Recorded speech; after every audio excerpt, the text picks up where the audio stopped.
Hello, hello, hello, everyone. Welcome to the E-Spot with Camille. I am your host, Camille Cower, and I cannot wait for you to meet my guest today, Rhonda Marie. You have seen her all over the big screen, little screen, in between screens, and I cannot wait for you guys to meet her. She's my good friend. She's a Raleigh native, and she's an amazing actress as well. What more can I say about my superhero, Miss Goldie Belle in the building? Hey, Oh, girl. why am I dancing in front of a dancer? Lesson is learned. I think it's fun to do that. It I is, think you I'm know. trying to put it on Goldie Belle's page too. That's what I'm doing. In case you're wondering, what are you doing? No, have fun. What's it Look, up, girl? you know what? Everybody, take a minute and share with your friends right now. Everybody out that's watching, just take one quick second, share it with your friends that you are watching so they can watch as well because they're getting ready. We're getting ready to have a class is about to be in session because she's going to share so much information on how she went from little small town Raleigh. Well, I should make it small. It's a capital, but small town Raleigh. You know, you got to sell it, right? Mm-hmm. Small town Raleigh and made it in the big lights of Hollywood. Oh gosh, I don't know about that part. I mean, you've done so much more than so many other people who have just attempted at working in the film industry, and to be able to have worked on so many great TV shows, films, and I Mm-hmm. mean, it speaks not only to your talent, but to your personality as well, because nobody would want to keep working with you if you weren't so much fun to work with. So Aw. let's start from the very beginning. How Okay. did you get your start into entertainment? What was it about it that made you say, I got to do this? Well, I mean, like everybody else, I was a little kid, and I was just like the dancer and the clown in the family. So I was like, I used to always imitate Michael Jackson. I used to always do him, at like I church almost want to make events you and go stuff into like it. Just kidding. that. Look, but impromptu dance off. Just kidding. but my favorite person as far as entertainment was Debbie Allen because I was a dancer. I just love Another Debbie fame Allen. reference this week. Mhm. Okay. Mhm. So I can dig I it. wanted to just explore the entertainment business and I loved fame, that Yeah. whole thing. So what I was gonna do was just go to school and when I turn 18, when I graduate, I'm going to Hollywood or New York. I'm not going to college. Like, what are you talking about? But my mom was like, no, you're going to school. I was like, Yeah, yeah, okay, yeah. all right, I'll just make it work. So, but anyway, in between that time, I was able to get on a show called Electric Factory that was filmed in Durham, North Carolina. Okay. I was like, I remember that was the power company. Never mind. Like Yeah, well, I think it the was filmed. club, not a TV show. Like that's the only Yeah, thing it I was it know. was a club, right? Called the Power Yeah. Company. Okay, so Hmm. I think we filmed at the Power Company in Okay. Durham. Yeah, it's Okay, like yeah, that's where. downtown Durham. Yeah. So I Oh. made it on that show, and then the producers of that show heard about a film that Debbie Allen was doing called Stompin' at the Savoy. And I Okay. had a chance to audition, and she picked me and a few other dancers out of Raleigh, North Carolina, to be dance extras in her first film in Wilmington. That was like 1991, 92. Okay. Yeah. Yeah. And so that Wow. was it. That was my first job. I went down to Wilmington and I started doing that. And so I was like a dance extra in so Yeah. many films, like anything I could get my hands in or anything like that, I was doing it. I would audition and I would get in and I was like, yes, I'm making it. So that's Now, how it was. now, what was it like though to work with one of your icons, someone that you looked up to and wanted to one day work on Fame, and now you're in a movie with her dancing, no less? What did that feel like? What was that moment for It you? Well, it was amazing, but truthfully, I didn't know what manifesting was back then, to be honest. But Mhm. I think I really manifested her into my life. And I say that because when I was 18, when I was in high school, my last paper, they were like in my senior English class, it was you could write about anybody or anything that you want to. This is your last paper. And so I chose my paper on Debbie Allen. Okay. And I remember I got like a B plus because it was too long. Oh. I was like, excuse Too long. But yeah, they were like, Yeah. the teacher was like, it was too long, but it was, great. I know you love her, but this is just too long. And I was like, okay, Aw. all right. So, but I didn't realize that was happening for me. I had no idea that I was like kind of like willing her into my life for that whole Mhm. manifestation thing because it was literally like a year later, I had the chance to audition. And I Yeah. remember going up to her like an idiot. I didn't know I was supposed to do that. But I went up to her and I was like, oh my God, Miss Allen, I'm so excited to meet you. I love you. You're like my favorite. And she was like, okay, honey, okay, calm down. Just go over there to do. I was like, oh. And she called me like Mary Poppins. And I was like, okay, I don't know what that means, but okay, whatever, I'll take it. Yeah. Either way, I got in her movie, so I was happy. Right. No, but I mean, I know for the first film that I kind of did with an icon, it was the same. Well, unlike yourself, I did the complete opposite where I just froze and just was like, this is my life. Like, now what do I do? Like, I got to work with her. I'm pretty much done. Let's see who else, you know, type of thing. So I was curious if it inspired you to want to do more things or if it was more or less even more interesting. You made an impression, Mary Poppins. Yeah, I guess I made an impression. But that was such a great film because I was like 19. I was in college. I was at Louisburg College, and they let me have extra time from school. I got like a little party so I could go film and work on that. And it was just it was amazing because Lynn Whitfield was in it. Right. Vanessa Williams and all these great people and Jasmine Guy. And I was like, I need to watch this movie. I don't know why I've never heard of it. Yeah, Stomping at the Savoy. Okay. Yeah, it's a beautiful film. Yeah. I can only imagine because she's an amazing dancer. Fame was amazing, but she's done she's directed so many films since then. Have you guys crossed paths again? Because I feel like we'll get to it. Okay, we'll keep going. So after Savoy, what was for you? What was that process like as far as like you did your big film? Now, how did you keep working in the entertainment industry? Because you're still in North Carolina. I was still in North Carolina, and luckily, Wilmington, North Carolina had opportunities as well. So I did The Crow. Especially in the 90s. There was like, wow. I don't know if you remember. Yeah. I do. I remember. Because we lived here then. Mario Brothers, dancer in that. And then I've kind of learned what extras was. And I didn't really know anything about it because I was working on the films, but I was always booked as a dancer. Okay. So then I did a little extra work, and then I met a young lady named Camille when I was doing it as well. But I know her. Just kidding. I did that, and I should have brought up the picture of you from that film because Shake, Rattle, and Roll. You were amazing and so beautiful in that film. Thank you. I mean, we met before that, but yeah, it was leading to that. Yeah. And I did a movie in North Carolina that Tim Reed directed called Once Upon a Time When We Were Colored. Okay. And I was a dancer in that one. And that was the first time I had ever really heard about a stand-in. Like, I feel like I saw them on set, but I didn't really know what it was. I didn't really have to pay attention because by the time I would come to set, the stand-in was probably like off somewhere, or I just didn't really see the stand-in, But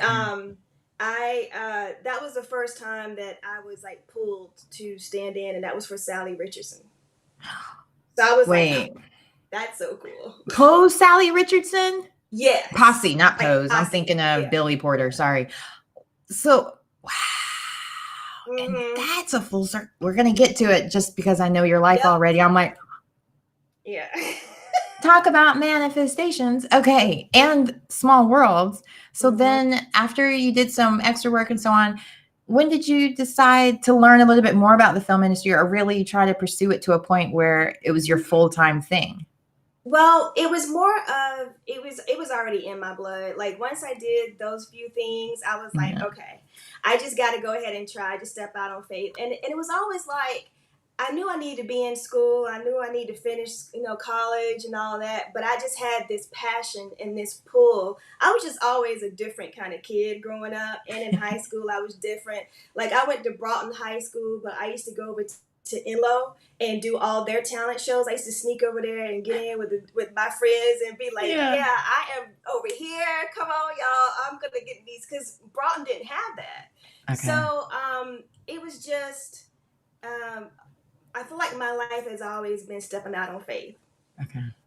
That's just basically what it is. So I became a flight attendant in like 21. Oh, wait. I want to curious. What did you major in college? I don't think I know that about you. I didn't finish.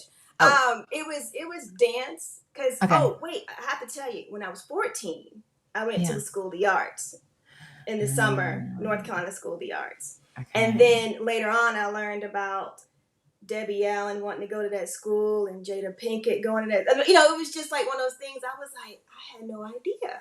Yeah. Yeah. It's just because for me, I was going to New About York. their I school was going to program. go. Yeah. I was going to joke. I was going to say, I wonder about their school program if they didn't teach you about stand-ins and background extras, but you were going there for dance. Yeah, totally. Completely different. Yeah. But I had like a very like computer like engineering mind, so that's what I probably should have done, was just go into engineering. But no, I wanted to do show business and entertainment, and so I ended up becoming a flight attendant really young, like 21, 22. So I worked for a small airline called Midway. So, and I was out of Raleigh. So my plan was I'll be a flight attendant, and that way I can fly to California and fly to New York, and I can audition, still have a job, still be able to eat and have insurance and have a place to live and all that fun stuff. So that's what I did. Yep. So I would go to New York and I would take classes at the Broadway Dance Center, or I would go to LA and take classes and all that kind of stuff. So I was serious about it. Yeah. What a I fun did 20s too, to be able to travel Yes. and then take all those classes wherever you needed to take them. I mean, that's one of the things I feel like with the pandemic has kind of given us that opportunity where location doesn't limit us as far as getting those classes from LA, New York. You're right. Have you, but to be able to go and do it in person, like a lot of modeling actors I'm learning either were flight attendants, married to a flight attendant, or really? Somebody working in the, I'm learning this now, or they had the hopper pass or something. I don't know the right term for it. Buddy passes. Buddy pass. There we go. Yeah. So they could be able to do that if they lived in a smaller market. Like, granted, when in the 90s, like North Carolina was third in the nation for filming. They were filming a lot of great films here on a regular basis. Like, you didn't have to. So. But the more that I studied and learned about North Carolina, I learned that in order for me to be 1 through 10 on the call sheet, I needed to learn more about the business in front and behind, and I also needed to take more classes and put myself in situations to grow, because I always wanted to book those shows in North Carolina, but I needed to learn the craft. I really need to learn the business, and there was a lot of great teachers and people in Wilmington and in Raleigh and in Charlotte, but for me at that time, I wanted to be one of the numbers on 1 through 10 on the call sheet. I didn't want to be someone they just picked up just because. Right. You know? Well, can you explain to the audience, just in case they don't understand the differences? I was going to bring it up a little bit later, but might as well do it now. As far as with background extras, the difference, stand-in, and then also with the importance of 1 to 10 on the call sheet, because they don't know principal actor stuff yet. Well, so one of the things that happens, like whenever you get on a TV show or a commercial or a film, you will be either background, or you might be stand-ins, or you might be a co-star, a guest star, or you might be the lead, principal, however you want to say it. And so a great way to get in the business and learn is to figure out how to be a background actor, because they're very important. They're very essential to the show. You have to have the atmosphere in the back to help tell the story. And then as far as the stand-in is the person that comes in and they help with the lighting for the actor and for the director of photography, for the gaffer, for the whole lighting crew. They need someone that is similar height and similar complexion that can stand there and help them with the lights. Like, even with my lights are not done right, but if your lights are good for the actor, I'm just gonna keep it real. No, it was weird because before it was perfect, and then all of a sudden it went real yellow. But I didn't. Yeah, I don't know. Hair, so I didn't want to distract from what we were doing. That's not better, is it? It's better on one side.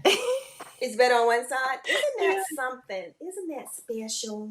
I know, technology. Oh, it was good. Whatever you did, like there, perfect. A little less. Yeah, a little bit. Oh, that's really too bright. You're like killing it. There you go. Is that good? Okay. Yeah, that's better. Oh, okay. Well, then turn up. All right. Who knew? Speaking of stand-in, so that's what a stand-in does. Basically. Yes, we work with the lighting. Yeah. Perfect. Perfect. So we work with the lighting writing on shows, and you'll get what is called sides. It's like the script or just the scene for that day. An AD or a production assistant will walk up to you. They'll give you that, and you have to have a color cover. So anyway, you go through, you figure out what the lines are. You don't have to learn the lines, but just get familiar to the scene and know what's going on, basically, is what happens. I felt it was good just to even sometimes watch the rehearsals. So you would see exactly how the actor moved or what they did. And just, I would circle certain things on my side to keep up. Yep. Yep. And if you are in the union, if you're able to get into SAG, it's a great way to keep some income coming in and health insurance and pension. But that's a whole nother story. Girl, they mad in the streets about all of that, which we'll talk maybe if we have time at the end of the show, because that's what y'all get for voting yes. But anyway, moving forward, so you're doing all these different classes all over the country, being able to go and do all of that.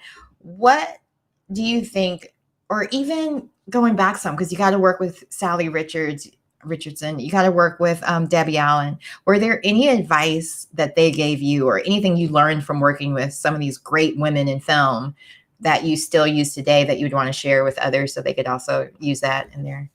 Well, I can't think of anything right off the top, but I can say, because both jobs that I had with them initially, like when I was a stand-in for Sally, I had no idea what I was doing. And so I was so busy trying to learn the job and stay out of her way that I didn't really try to make a rapport with her at all. That just was not what I was there for. Right. And for Miss Allen, it's kind of the same way. I just stay out of their way, let them do their thing. But I'm so proud of what Sally is doing because she's a director now.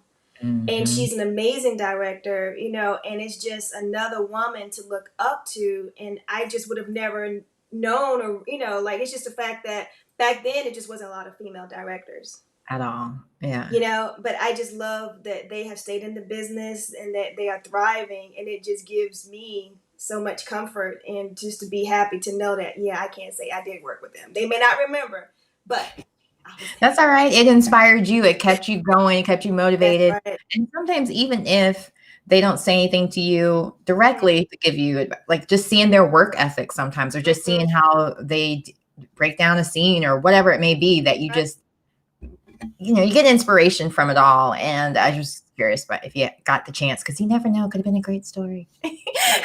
But so moving on, tell us what made you make that transition to Miami and then LA?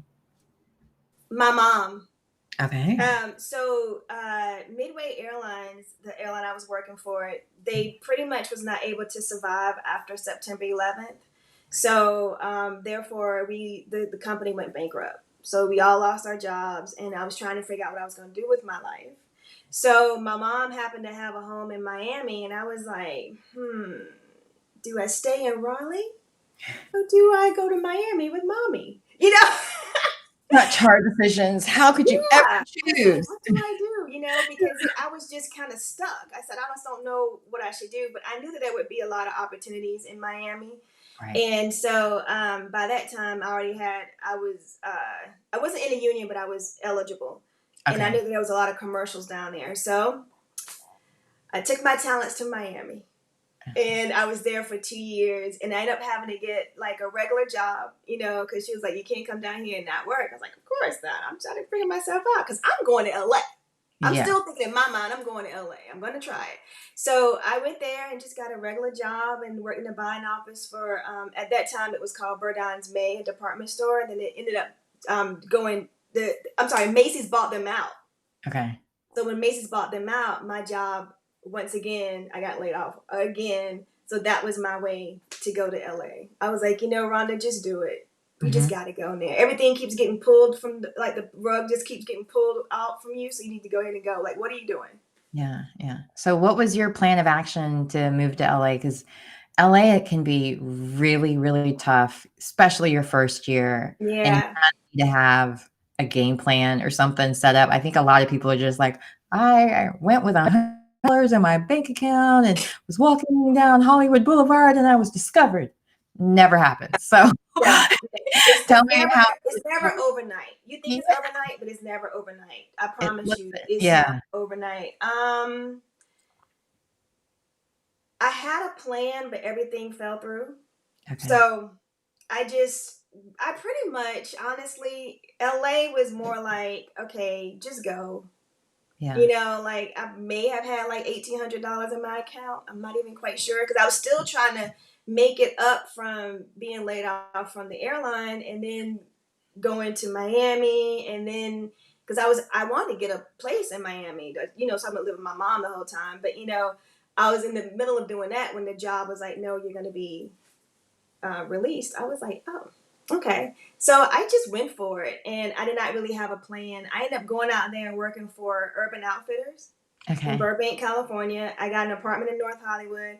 I had this awesome situation where another young man named Pancho had just, Over Poncho. you remember Pancho, right? We had talked and met the summer before, and we were like, I'm moving to LA. I said, I'm gonna move to Yeah. LA too, because he was in town for I don't think I ever NBF. met him, but Really? I remember us talking about him a lot, your roommate. Now Yeah, that you said the name, I was like, talented. Yeah. "Oh, So he was like, yeah." I'm gonna move. So I'm gonna move too. All right. Well, when you get out there, let me know. I'll let you know when I get out there. And so, sure enough, he let me know when he got out there. And then I was trying to figure out where I was gonna live, and I couldn't figure out where I was gonna live. But I found a place. Luckily, it was around the corner from where he was living in North Hollywood. And then I had Lamont was out there too. So Wait. the You gotta blessing, say Lamont who, because they're not gonna understand that it's Lamont Rucker from Greenleaf. Lamont Rucker. Yes, Lamont Rucker. Yeah. So Like, I'll do the name dropping for you. Go ahead, girl. yeah. So I was just blessed to have them as like my big brothers out there to protect Yeah. me and look out for me. And that was whenever I started back into okay. So I learned more about being in a union as far as with SAG and how it can benefit me. And with the all the good stuff with SAG, so I said okay. So I started doing background work, and just so I could have a job. So I would work at Urban Outfitters, and then I got back into doing background work.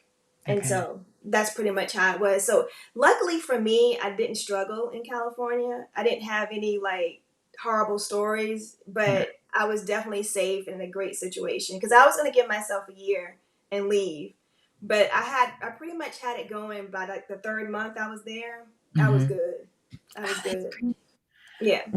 Now, is there any advice you would give to anyone as far as moving to LA? Like when, because there's never going to be a perfect time to move to follow your dream. Like that's just never going to Mhm. happen.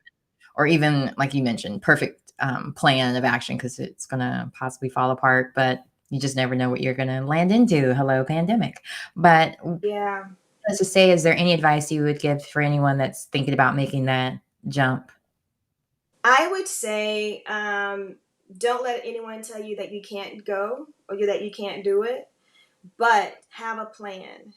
Now, if you are pursuing acting, I would suggest that you don't go to LA until the job calls for you. Like, already have an agent, already have your car, your SAG membership, already have a place, already have transportation. I wouldn't go out there blind.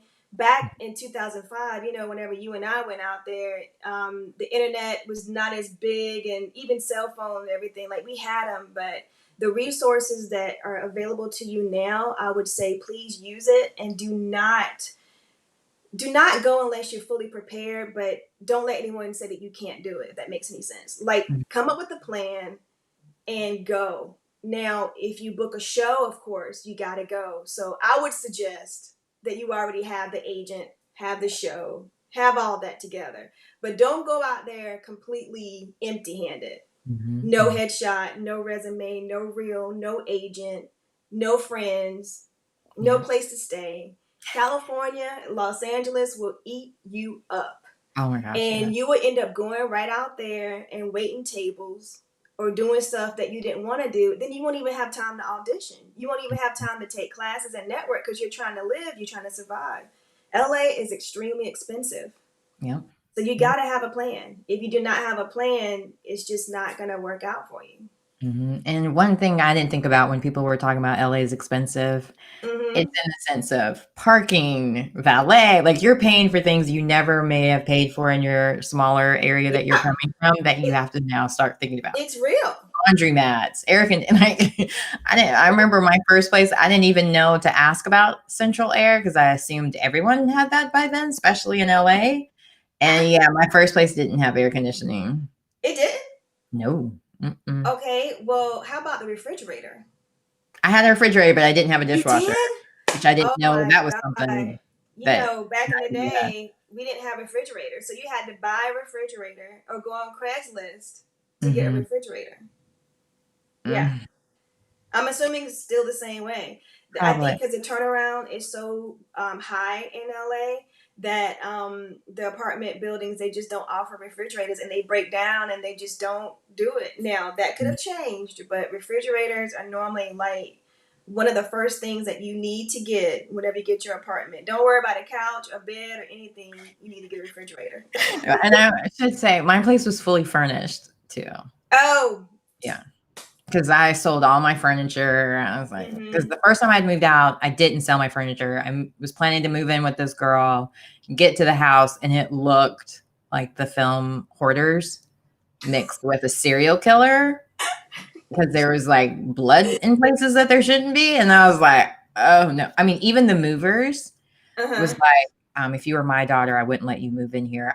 I saw where you moved from in North Carolina, and yeah, I wouldn't do that. Like he didn't want to Ow. say. Like he called his manager, and they worked out a deal for me, so I wouldn't have to. So yeah, the next time I moved out, I sold all my. I was like, nope, not Yeah. getting held to that again. And Yeah. I yeah. don't blame you. Yeah. Mhm. So there's a lot of tricks to LA that you have to learn before you get there, so you're better prepared, Mhm. I would say. Mhm. You have Yeah. got And to be now we have the joys of webcam and FaceTime. So we're like, show me the place, walk around. right. Right. I mean, now even with jobs, you don't have to. You can always self tape the audition. Mhm. And then definitely book it, or at least self tape it in the South. Then get the call back, hopefully virtually.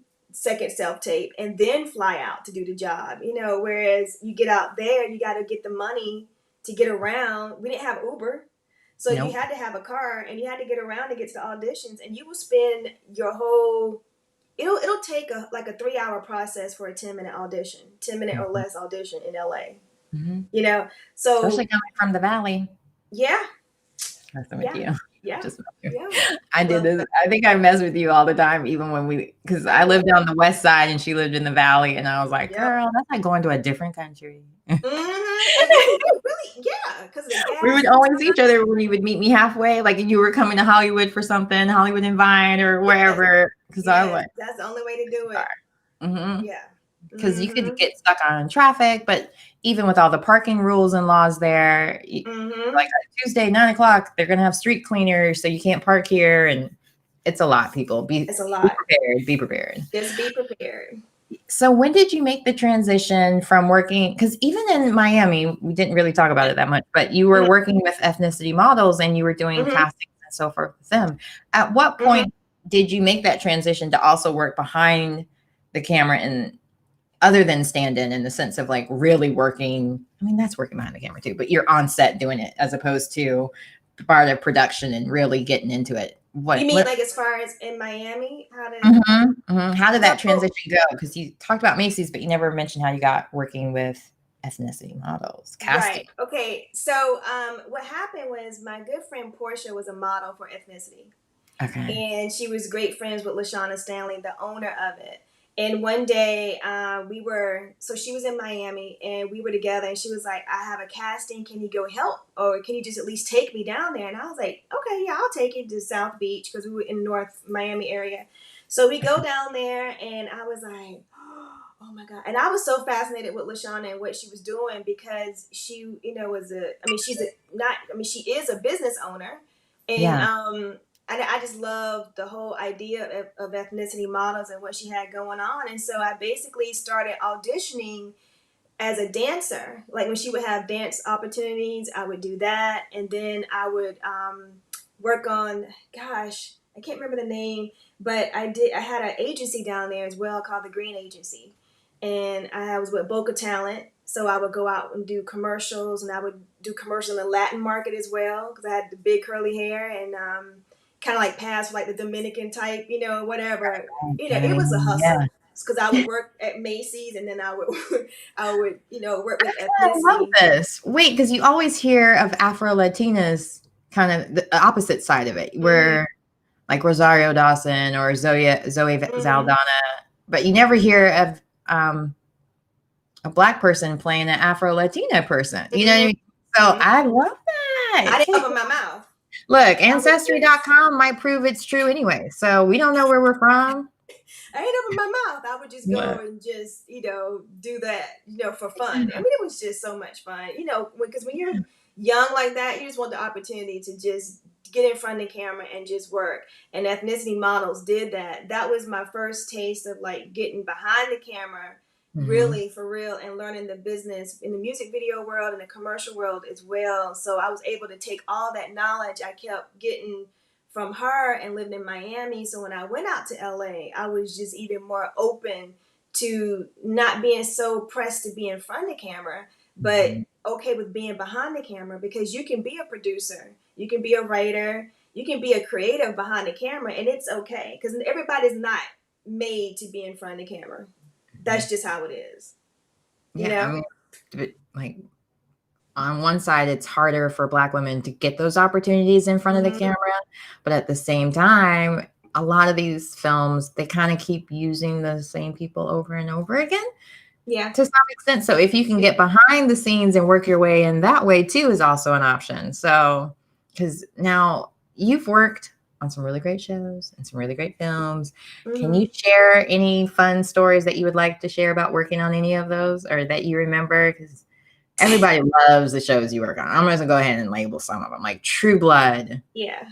Loved that show, and you were a stand-in for Tara. Yeah. Yeah. Well, I'm sorry. I always call it, her real name. Yeah. I don't know people's real names. Yeah. Normally, I don't even remember the character names, but I remember that one because Tara and Pam were like my favorites in Lafayette, were my favorites just to watch their interactions and so on. So that had to be a fun show to work on. That show was amazing. I fell into that situation because I had to, once again, keep up with my insurance and type stuff with SAG. That's a whole nother story. Kind of hard to explain. But I saw the posting about True Blood, and I didn't know what it was, but they needed background people. So I was like, okay, well, I'll do it. I need a few days. Did the pilot. There's only like maybe 3 African-American people in the background. So that was kind of interesting. But what I did was I just sat back and watched what was going on and how HBO and how the execs moved. And then they brought in one actress to do Tara originally. And then when the show, with the chemistry and everything, they decided to hire another actress. Sure enough, they brought in Regina Wesley, who was my complexion, my height.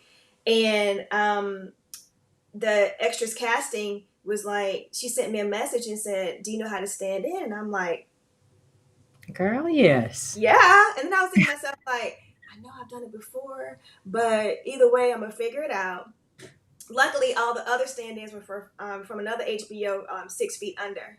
So they already had like a nice little chemistry with them. So they just pretty much went from one Alan Ball show to another kind of thing. Okay. So the point is that, because I don't want to bore you. This isn't boring. I love that show.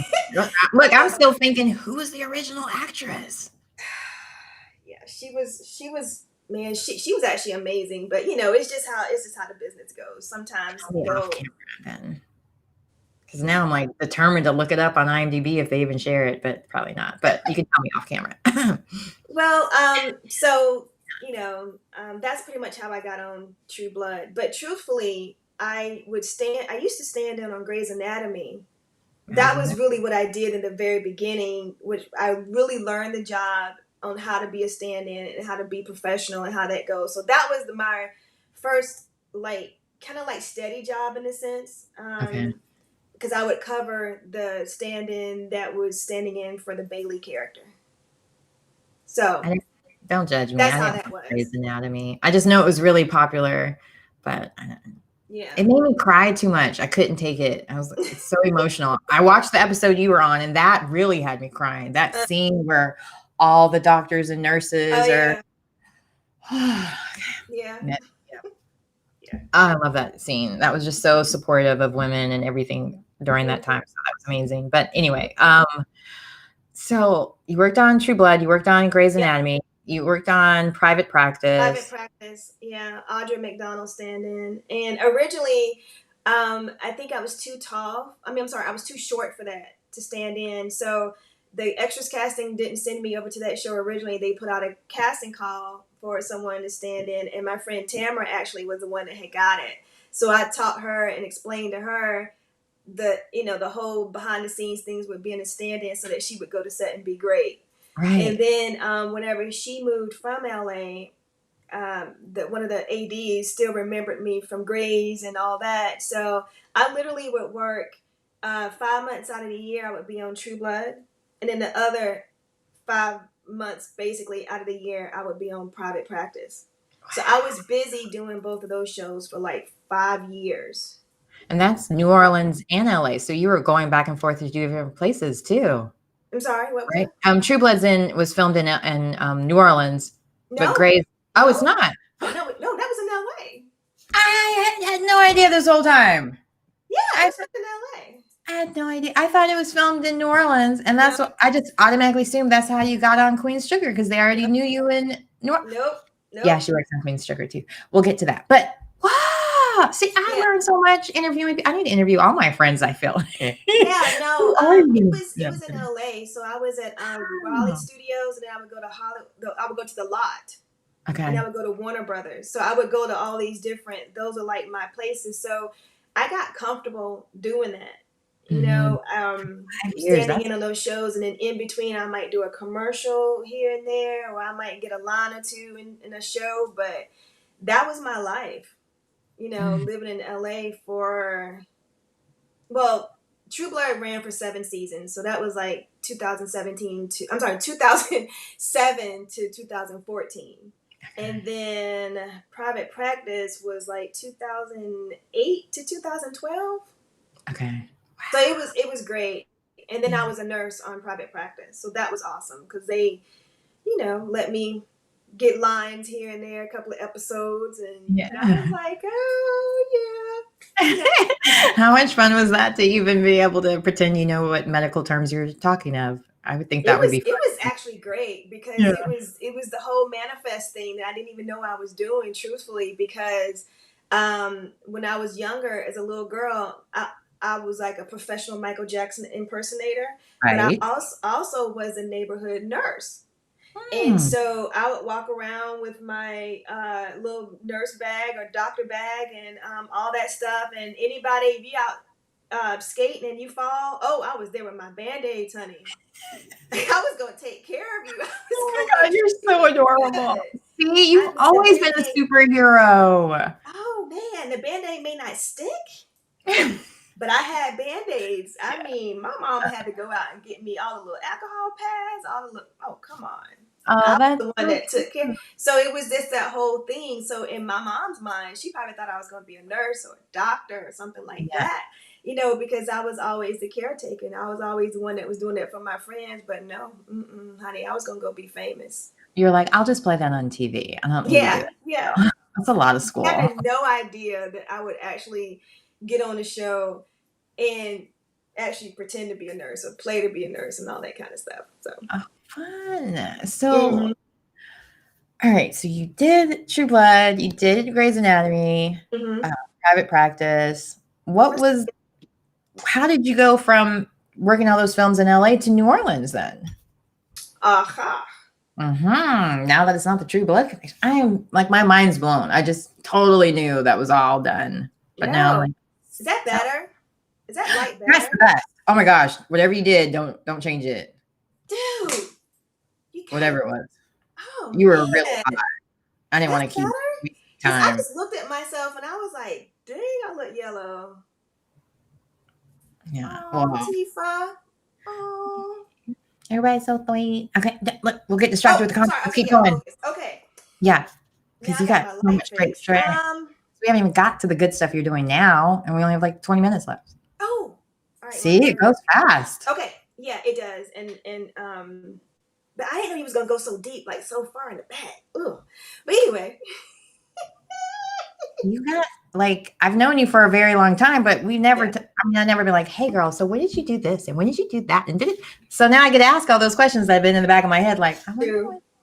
And I did not know about True Blood being in LA, so that threw me off. Okay, so Yeah, yeah, they did I all can the get to New pickup Orleans. shots. They did all the pickup shots in New Orleans and Shreveport. That's where I And was born. yes, so they would do it out there, and then they would piece it together within the show. That's Okay, just how it would go. But see magic. so how I got to Georgia? Well, I started dating this great guy, and he wanted to be in Georgia. He didn't want to come to California. That's the truth. And if he's watching, I don't know. Whatever he ever tells you is that he didn't want me. I wanted him. He didn't want me when we first met. But that's a whole nother joke. Anywho, so I find whenever that True hard to Blood went believe. down and Mhm. private practice had already shut down, and I was out there. I love living in California. It was great, but I felt like it was just probably time to be on the East Coast and take everything I had learned and make it grow like potentially in North Carolina, but he wanted to be in Georgia. So I was like, okay, well, we'll do Georgia. And that's basically how I got to Georgia. But I would still be going back and forth. And to this day, I still go back to LA to work, to get things going and to network because that's just best for me. And Mhm. then Retina, we stayed friends. I mean, it was like magic. 2007. I don't know. It was like I got another little sister. We had so much in common, and she was just so beautiful and good to me. And so we stayed connected. And she booked the role. She booked the job on Queen Sugar, and she Okay. called me and she was like, "Hey, you would never believe this." And I'm like, "What's going on? Are you doing a movie like someplace?" And I was like, "Oh, I hope she is, because I want to go. Like whatever it is." And she Yeah, was yeah. like, "Well, I booked a series." And I was like, "Really?" She says, "In New Orleans." And I was like, "Oh, okay, that's good. That's great." I was excited, but I was What does that also have to do with me? No, I'm kidding. we're gonna do a movie, you know. But Yeah, really, yeah. mentally, I wasn't even standing in anymore. But I just, I was just so happy for her. And then she goes, "Yeah, so it's Ava DuVernay and oh, listen." Before she could even say Oprah, I Yeah. was like, "Sis, for real?" I was like, "Okay, so I mean, what do I need to do?" Like, Right, right. and Put me she on, was like, right, "I yeah. don't know." And I said, "Okay, well, I want to go. If there's an option, I would love to go." And they made it happen. Production made it happen. And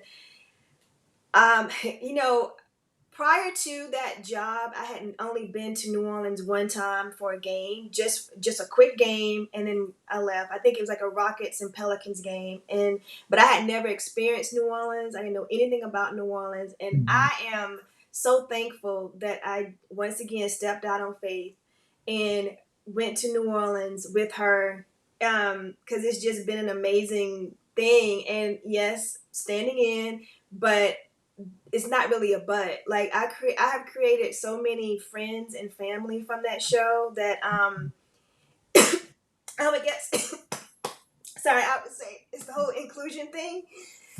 Whoa, excuse me. No, take your time. Sorry. It's Yeah. the whole like inclusion thing. Like people oh. Why am I coughing? I don't know. Is Jamie about to Eva, bring you some don't laugh. he's watching? Huh? Wait, that's not COVID. Just kidding. Oh I'm kidding. My no, daughter says that to me every no, time no, I no. cough. I don't really mean that as a mean joke, but That's a we're very friends good in one. real life, so it's easy for me to You slip can cut into that that. part out, but or maybe Yeah, you can't because it goes to YouTube. look, I edit so little now because of That's it streaming directly to YouTube. Only for the podcast part do I edit stuff out, so I don't get. Oh, yeah, yeah, yeah. Okay, But sorry. yeah, But you're anywho, fine. I was supposed to have water, and I forgot. So I'm sorry. anyway, working on Queen Sugar, with all the females and all that great stuff.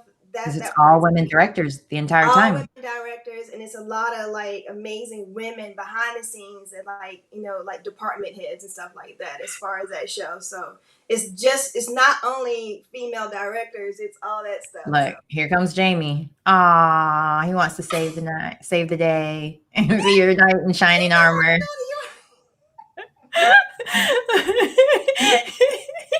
I love that. What a sweetheart. what did Angela say? Oh, you got choked up thinking about the beginning of a new Oh, opportunity. that's that's All exactly what right. it is. Yep. Mm-hmm. Mhm. Mhm. So you started working on that, and this is where those full circle moments come in because Debbie Allen has directed on that. Or no, she hasn't. No, Sally no. Richardson Yellen is definitely. no. I mean, She doesn't. I no. felt like oh well, her husband works on it. That's probably why I assumed she. Queen Sugar.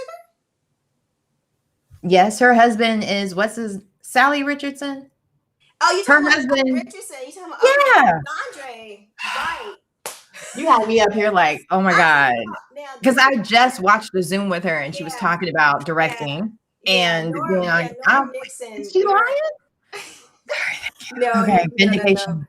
You're right, exactly. Full I'll circle. do my Again, research. yes, Yeah. it came back around because he, was an actor on the show, and she came to direct. And I think I did get a chance to tell her in the hair and makeup trailer. I was like, I was your stand-in, all that kind of stuff. It was too much going on. I don't know if she quite knew what I was saying, but and that's exactly what I'm saying. Like the whole perseverance with this business and just Mhm. reinventing yourself and just knowing that you can still make it. It's not about just doing one thing in a business. You can do so many other things. And there's And so many different avenues, yeah. right?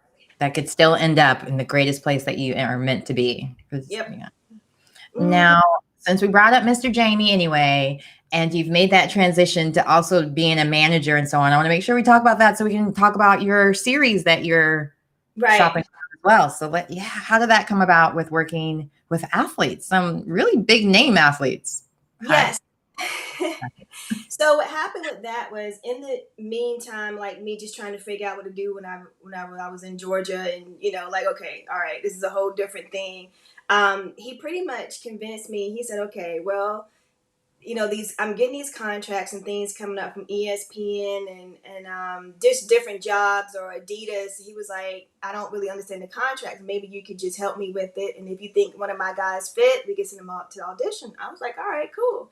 And so I would say like about a third job that came through and Jamie, one of his guys, booked it. I was like, wait, I need to figure out how to make this a business for me and not Mm-hmm. make it a conflict of interest because I still want to pursue acting myself. But I knew if I manage people, especially athletes, it would be a cool transition. I would still keep my ear to the game and know what was going on. So that's how Goldie Belle pretty much happened.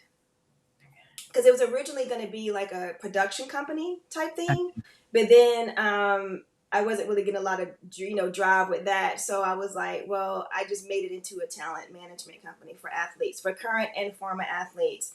And I've always been big in philanthropy and doing things in the community, so I just put all that together.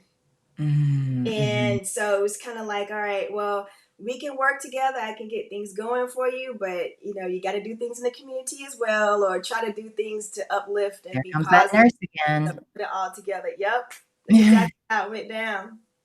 You're doing everything you were doing as a kid, Yeah, but it didn't yeah, exist then. So it was yeah, so easy to think yeah. doctor this, but now look at you. Mm-hmm. So tell me, with all the different things that you've done and all the different, like, besides being in front of the camera, besides the camera, like everywhere in the camera in that Mm-hmm. sense, even taking pictures for your athletes and so on, what Mm-hmm. has been, do you feel like the part of it that's given you the most joy of what you do? The children that I meet and come across. Whenever I do events for Yeah. the athletes, or whenever I'm going to the shelter and doing things and all that, because it's like I never went without growing up. And even now, I've just been truly blessed.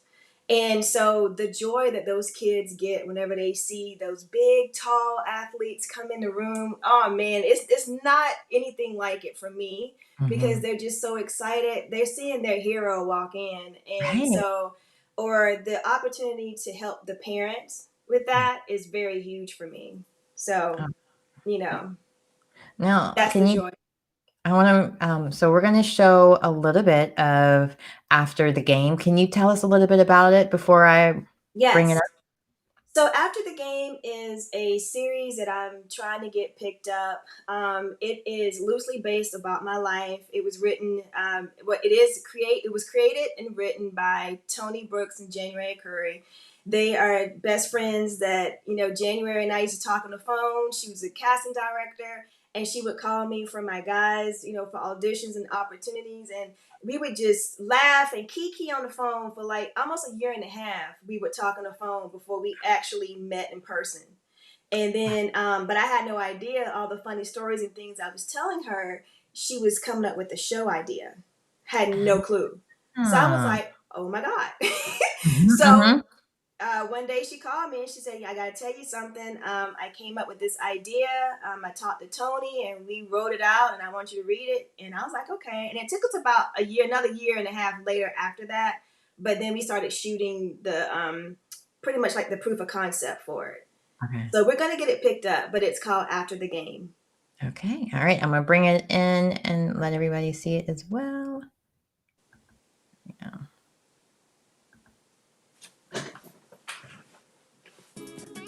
Right? But I mean, I haven't been booking anything. Talent doesn't count for anything anymore? I mean, these girls aren't real actresses. You want me to manage your athlete? No, baby, look, I can't. I'm focused on my career. I can't focus on someone else's.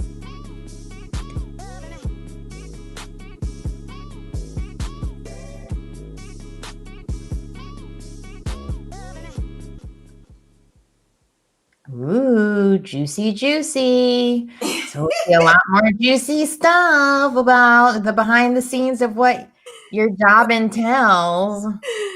Yeah. Yeah. So we got to get that show picked up. Yeah. And Okay. this is my first time ever talking about it publicly. Oh, well, So eSpot exclusive. I gotta like yes, that. yes. And Because originally I was gonna be like, oh, I'm not gonna talk about it being, loosely based off about me and the yeah. whole concept and all that. And then I was like, you know what? No, I need to start talking about it because I need to get this show picked up. It's gonna be a great show. And it's the Mm-hmm. whole thing of I actually am using my clients and friends in the film and I'm sorry, in the series. Mm-hmm. Mm-hmm. So But they're it's a not playing spin. themselves or what they really did. No, no, no, Okay. no, no. Straight I'm up like, there. oh, So, docu-series ish. no, it's just great. There's a young lady named Marquita Goings that's playing Summerlee, who is basically Rhonda, and then Stevie Baggs Jr., a former NFL player, is playing Jason, who is basically Jamie. Okay. So Ah, I like that. That's yeah, cute. You guys kind yeah, of stayed in the same name category a little bit with yeah, it too. I love it. yeah, I mean, and when I was just looking at the series and from us talking, I always think of it as being because you just kind of fix things or make things happen, whether it's helping your athletes starting their own foundations or getting them jobs. Like you're just one of those that even though your title may be manager, it's limitless what you'll help your people with. And so to mm, be able to put that on screen and just to show like how you're, I don't want to use Olivia Pope, but here we are. You're like Olivia Pope of the sports world in a way, and yeah, it meets entertainment in that sense. So yeah, I'm really excited about that yeah. series and really hope it gets picked up soon because Thank you. you stuff Netflix. Yes, Netflix. That's the one. Mhm. Netflix. And we can Okay. always run this interview back of us talking and just homegirls having a good time. And when I start laughing and trying to choke, because I was going to say something really funny, and then that's what I get for doing it. It kind of made me get a little choked up. Yeah. Yeah. No, it's gonna be exciting. I'm excited for you because you did another film, Last Looks, which was a short Yes. film with Rutina, actually. She was, Yes. and that was, I mean, what was that process like for you as well? Like, you So got a that lot of great process, feedback from it. that one was great because it was in 2016. We had just finished the first season of Queen Sugar, and one of the like the lead production assistant on Queen Sugar, Sierra, had the opportunity. She was like, "Okay," Ava said, "I'm gonna give you a chance to direct." But I need you to go ahead and write, produce, and direct a short film so I can have them, just see what you're doing. So she Yeah. went around set, was asking all different types of people, like in different departments, can you help and all this stuff. And I was like, man, her passion, her drive, I got to see this girl make it. I want to be a part of this. So Mhm. sure enough, I helped her produce it along with another young lady named Lauren and Retina. And we pulled different people, hair and makeup from the show, and lighting, the gaffer. Our set dresser was our DP, and the show supported us, and that's what we did. We shot. It was originally called Lipstick, Okay. and then it got changed to Last Looks, and it is an amazing story. I don't want to give away, if you haven't seen it, what it's about, but it's definitely about family, and it's about listening to your family and what they might be going through. Because you just never know what they're going through, but just trying to do the best that you can to be there for them. And it touches on mental health a Yeah. lot, which I think is very is not discussed enough. But mental health is major. So No, for sure, especially in yeah, our community. yeah, especially in our community. So that film is just very, very important. It was based off of a true story as well, Mhm. and it was just amazing to do a film with one of my best friends, and she was a star of it. So we got into a lot of different film festivals and all that good stuff. So That's exciting. I'm sorry. I had to ask that before I forgot because I was like, oh, we're almost running out of time. I didn't ask yeah. about last looks, but what are you expecting to we talked about wanting to shop your series and so on, but what would you like to do with that? Where do you see that going? And what's next for Rhonda? What do you want to do next? You've conquered so much. What is your ultimate goal? Woo! I have a few goals. I can't lie about that, but I definitely want to do more with the Goldie Legacy, my foundation. I have that with Elizabeth Lloyd, and she's based out of Houston. So we have the foundation where we work with the athletes on that. I have another film called January Love. It's a short film, and I see that getting into maybe like Lifetime or one of those channels like that. It's based off of a true story as well, and I definitely want to create more. I am very strong, as we know, behind the scenes, but I am also someone that I do like to get in front of the camera a little bit here and there, but I want to keep creating. I want to keep pushing other people around me that want to do it. I want to give them the chance to really do it. And I would say my ultimate goal is to do a musical. I do want to produce a musical Yeah. um, that will be a film, but I want to do a musical one day. I just think that would just be so much fun. I mean, since you brought it up, we got to talk about you being in kind of a musical with Shake, Rattle, and Roll, where you got Mm-hmm. to play like almost like it was like the Supremes, but not really the Supremes. And we both have a huge attraction for Diana Ross. Yeah. So since we got like 30 seconds, tell us a Okay. little bit about that. Just, Okay. I'm in your musical. So in 1999, I did a movie that was filmed in Charlotte called Shake, Rattle, and Roll. It was a CBS miniseries, and I played a young lady named Lucille, and she was in a singing group called the Emeralds, and I had to sing, dance, and act, and it was amazing. And I was with Samaria Graham, and I love her, and we still friends to this day. And Shantae Moore, I love them. So Just an amazing opportunity. Like your career is just, it's been constant, great opportunities, one right after the other. And then you can see why she's an amazing person, great personality, and just such a joy to be around. What? I'm being serious for once. well, I made history. I came on your show and coughed. I You've think that done was more than that. Like nobody's gonna remember the cough part because I'll edit it out later. Don't make me yeah. edit. Yeah, please edit it out. But I'm so happy friends and family are on here to watch. So with that being said, I know we don't have any time, but it's your show. You can make time. I don't know. Oh yeah, But look, good stuff out of the way. Mhm. I gotta say how proud I am of you. And that's the biggest thing that I wanted to make sure I did. And because it takes a lot to step out on faith all the time. And I do it all the time. And I have so many friends that want to do what you're doing and they're not doing it. And you're not going to cry. But I'm going to tell you You can something. see, right? I'm I like, am good of you. extremely proud of you because I know what you've been through. I know how hard it is to do it. I know how many doors that have been slammed in your face. And I am so happy that you keep getting up and doing what you're doing, okay? I You're a love you. mother and you're a hard worker. You've been doing this by yourself. You have to keep reinventing. You have to keep coming up with different ways to make it happen. And I am one of your biggest supporters because I already know what you've been through. I just know the struggle. And it's just not easy. We get so many no's all the time as a woman and so many as black women. You I mean, know, we're people say they're invisible. gonna do something and they don't do it. That's why I made sure I made the time to do this for you today. Seriously. I mean, I just had to make sure I tell you because you know where I am every day at 6 o'clock unless I'm doing something and I can't get out of it. I'm gonna turn my phone on and I'm gonna make sure I watch you and let you know that I'm there. I'm listening. I'm hearing you, and I'm extremely proud of you. Okay. Thank you. Because this is not a crying type of show. Dag nabbit. I Well, was but like, I'm not it's just Barbara Streisand. Not Barbara Streisand. I did it again. Barbara Walters. I love you so much. but I'm gonna Thank you. tell you, your show is I gonna don't wear waterproof mascara. You're killing me.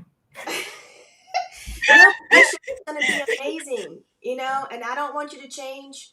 Don't change for anybody. I'm telling you, Camille, you need to go ahead and just keep doing it the way that you're doing it and how you want to do it. Stay at the top of your ship. Still, you know, keep producing it and still keep working hard. It's gonna pay off. It don't feel like it right now. It is. I mean, just getting the opportunity to talk to so many people and Mm-hmm. learning from some of the top people in the business and even just the things I learned from you. But so many times when I hear these people talk about how they were able to overcome whatever challenges they had, it just gives me even more armor to protect Yeah, myself from that yeah, same, like it helps me just as much as it helps whoever's watching. I swear yeah. I love Yeah. but I And don't you know, I your love you. time in I quarantine appreciate is you. different from everybody else's because you're actually doing something. This is a healing moment for you as well because you're not just sitting in the back in the corner and like, what am I going to do with my life? You're making it happen. And you're Oh, showing people that you don't have to have a whole lot to make your dreams happen. amen. Okay? Yeah. Gosh, I So love you. keep pushing. Thank you. I will. Like making sure I don't have a Tammy Faye moment because I know she's from North Carolina, or at least it's here. And no, you're not going to do it. I would tell you, I wish you could have did my makeup today. Jeez. Oh, this is hard. I love makeup, but I don't like waterproof because I wear contact lenses and I don't Mm-hmm. like rubbing my eyes too much. And plus, I'm Mm-hmm. kind of vain about wrinkles and don't want to create them. Yeah. So I never wear waterproof. And now I know if I ever have Rhonda on again to wear the waterproof mascara because she's not going to make you cry from laughing. Oh, no.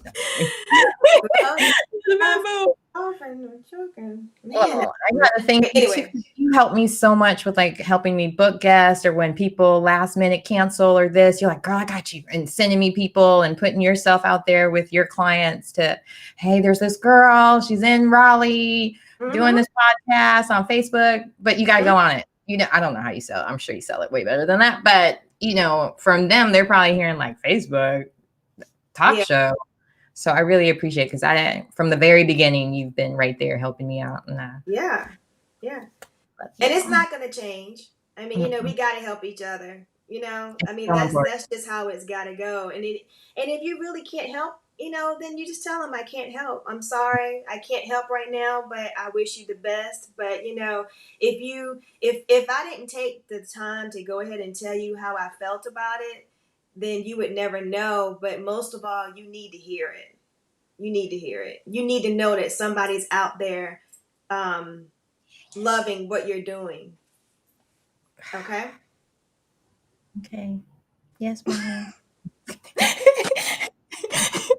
I'm like, you're killing me. Your fans and people do know that you are an actress too, right? And that you I are mean, part I of cry on demand, yes, but I try not to cry so that I don't overwhelm my tear ducts, and it makes my eyes swell now that I'm older. No, hilarious.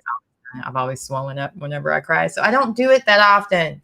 Yeah. I like people laugh, not cry, but I love you and I appreciate you and everything you're doing as well for the community with, gosh, I just forgot his name, but even in Atlanta with the shooting victim, the police brutality stuff that you're doing, like make sure everybody you follow her on all social media platforms, Twitter, Instagram, Rhonda Marie, Goldie Belle, Yeah. Goldie Legacy. I think I tagged all 100 of your businesses is on Instagram. Yeah, and since you said that, please, I need you guys to sign the petition. You can go to Justice for Georgia on Instagram and get the information, or Justice for Jamarion Robinson. His mother is Monteria Robinson. She is working hard. She is trying to let everybody know what happened to her son in August of 2016. It's such a tragic story. It didn't get national news, and that's okay. We're not No. going for national. We're going for the respect, and we're going for the justice for her son, because he was an innocent young man once again, and no one knows about it. But Jamarion Robinson, you can look it up. It's on Wikipedia, I do believe. And like I said, on Instagram, you can go to Justice for Georgia or Justice for Jamarion Robinson and learn more about it. And please sign the petition. We need as many people to sign that petition as possible. See, and that's Rhonda. When she could be promoting herself, what is she doing? Promoting the betterment for everyone. I love you, girl. I love you too, Camille. All right. Well, thank you so much for being my guest today. You're welcome. And while you guys are signing petitions, sign the SAG one about healthcare as well. Yeah. I thought you were going to say that at first, and then I was like, oh, yeah. Yeah, that's a whole nother story. We'll have to come back to that one, because I think they're going to have some type of Q&A, and I'll just wait and read it afterwards, because I trust nothing that comes out of that office right now. Like you said, they all should have voted no. But, here we are again. Here we are. And the minority actors are going to suffer the most. And I'm not shy to say that out loud. Not just African American. I'm talking about our Indian, our Asian family, friends. All market areas, yeah. Yep. We are going to suffer. Pandemic, like when everybody's working less anyway, now we have to qualify even higher to get insurance, and we need insurance because we're going to risk our lives to work on shows. Yeah. So that's why I said I got to create my own. You got to do that. Yeah. So. Well, I appreciate everything you're doing, and you're about to change the whole entertainment world. I'm so proud of you. So we'll be talking soon, but thank you so much for being a guest. And everybody go follow her and all of her organizations. They're tagged everywhere. Like I'm pretending like they're tagged right here and they're not, but it was fun. One day I'll have the budget, or I'll be on I'm not Broadway. I'll be on a broadcast show that when I say that, my producer in the background will be able to pop up stuff. But until then, we just all got to go on the magical ride together. But manifesting. I didn't even know I was doing that. I've been doing that my whole life, and it works. It does. All right. Well, thanks again, Rhonda. I love you, and we'll be chatting soon. Okay. See you. All right. Thanks again. Bye. Don't you just love Rhonda? I mean, making me ugly cry on screen. I'll forgive her later. Just kidding. I love her. She's amazing. Make sure you guys follow her and subscribe to her YouTube channel. All the tags will be there in the comments, or depending on where you're watching, go to my Instagram. I've tagged all of her businesses on the last post that I posted about her. And thank you so much again for tuning in. I appreciate you. Make sure you share this interview with your friends and family, whether they're on YouTube, Facebook. They can watch it too. Don't hold back. Don't keep me the best kept secret. Make sure you share. And you can also find me in podcast form now. You can use Anchor FM, Spotify, Apple, Google Play, iHeartRadio, wherever you find podcasts. I'm there. Like, share. 5-star reviews are grateful. I'm grateful for them if you can give me that as well. I really appreciate it. And thank you everyone that tuned in. Let's see, I'm going to try to say everybody's name. Nicole, JJ, Olivia, Michelle, Charlotte, Crystal, Megan, Marva, JJ, Latifa, Angela, Jamie, Jessica, Goldie, I was about to say Angela. Sorry, Angela again. Andrea, Charlotte. Let's see, Angela, Jamie. Make sure I said everybody. Yes. All right. Thank you guys all for tuning in, for commenting. Make sure you, Julio, sorry. Make sure you share. And I appreciate you guys. Thank you so much for watching, and tune back in. So next week will be the new schedule. Tuesdays through Thursdays will be the eSpot. 6 o'clock is regular. And just as I can, because I just don't know what my schedule is going to be like. I have a new opportunity that I'm taking on, a new job basically. And so Mondays I have to tune into that every Monday. So depending on whether I can or not, I might go live on Instagram or maybe Facebook. I don't know. So you can watch me there. And then Fridays live here and there as well. And tonight I'm actually doing a live at like 11:30 tonight. So it's going to be Camille After Hours with a friend of mine in Vegas. So we shall see how that works. But tune in tonight, 11:30 East Coast time for that. But then next week, Tuesday through Thursday, 6 p.m. And Thursdays, I don't know if you saw the video, I will have a co-host with me, and we're going to talk about current events, hot topics, different things that are going on, or different things that we've noticed, viral things, Twitter things, anything in between. But it's just a way to make sure that we have those conversations that maybe people are thinking about, or even reflecting more on whatever's going on that week. It's still going to be, how do I put it? It's not going to be like the shade room type stuff. Like, we're still going to be very promoting positive, good images. I don't really want to do the nasty, dirty entanglements, if you will. So be prepared for that starting Thursdays. Every Thursday, she's going to be my guest, and we're going to have fun. We're just going to chat it up. Feel free to join us. It'll be like a virtual, well, I don't really drink, but let's pretend I do, a virtual happy hour type of thing. So it's going to be fun, and I'm enjoying it. And then Fridays, occasionally I'll go live or something, but I have to get prepared around school. That's a lot going on with that. So thank you again, everyone. I appreciate you guys. Hope you have a wonderful, wonderful weekend, and see you guys again on